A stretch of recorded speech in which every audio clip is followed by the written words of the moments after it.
Hi, John Kretschmer here. I'm sailing on the Chesapeake Bay and we're on a deep reach. It's becoming really difficult to keep the headsail filled. Instead of just rolling it up and firing up the engine or battling with a spinnaker, this is the perfect time to use a whisker pole. The whisker pole may be the most underused and underappreciated piece of equipment on any sailboat, especially a cruising boat. I've sailed across the Atlantic 15 times and I've used my whisker poles for day in and day out on trade wind passages. There's no better feeling than putting firm support on that headsail, drawing smartly with the headsail, but always knowing if things get out of hand, all you have to do is roll in your headsail with your headsail furling gear and alleviate the situation. That's something that no other downwind system allows you to do.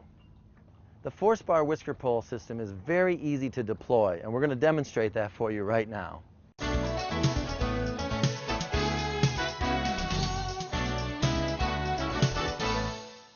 I'm sailing with Peter DeRista on Rubaiyat, his Tartan 4400. The first step in setting a whisker pole is to roll in the headsail, and that's what Peter's going to do right now.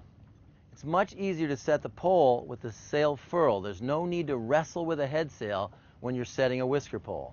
There are three ways to stow your force bar whisker pole: on the deck, on the stanchions, or on the mast itself.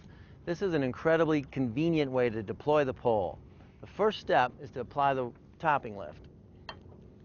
No sweat there. Pull in the slack. The second step is to actually lower the pole down. With the topping lift on, to deploy the pole, you remove it from the chalk and lower it down the track. You don't have to wrestle the pole. There's not a lot of weight. Easy to handle.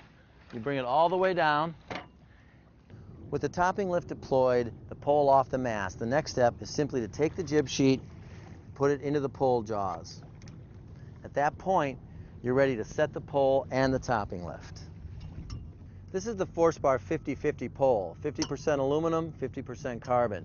To extend the carbon extension, simply pull it out. At the same time, I'm going to raise the topping lift.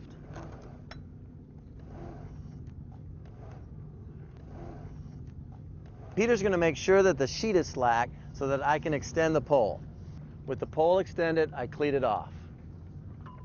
I want to trim the topping lift so that the pole is horizontal to the water. Okay, the final step is to unfurl the sail, just like you would under any other situation. Peter's going to pull out the sheet now, and the sail will come with it. This is not like hoisting a spinnaker, folks. This is easy and efficient.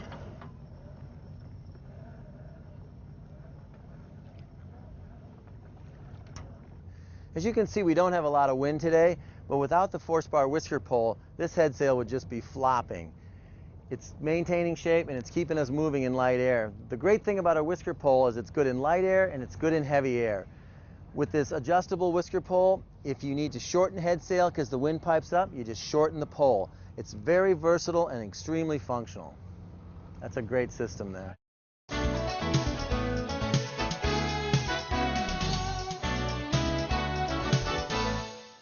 To bring in the headsail, it's simply a matter of bringing in the furling line, just like you would reef the sail or furl the sail anytime.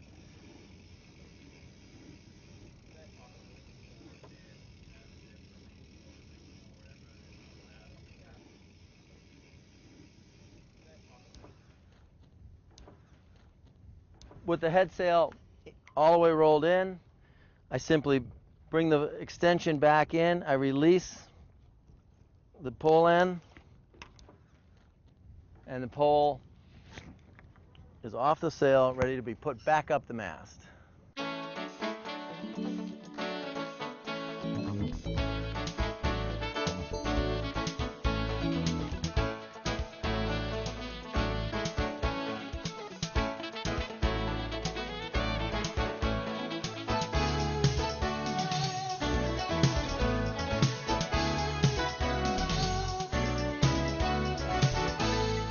That's a great system there.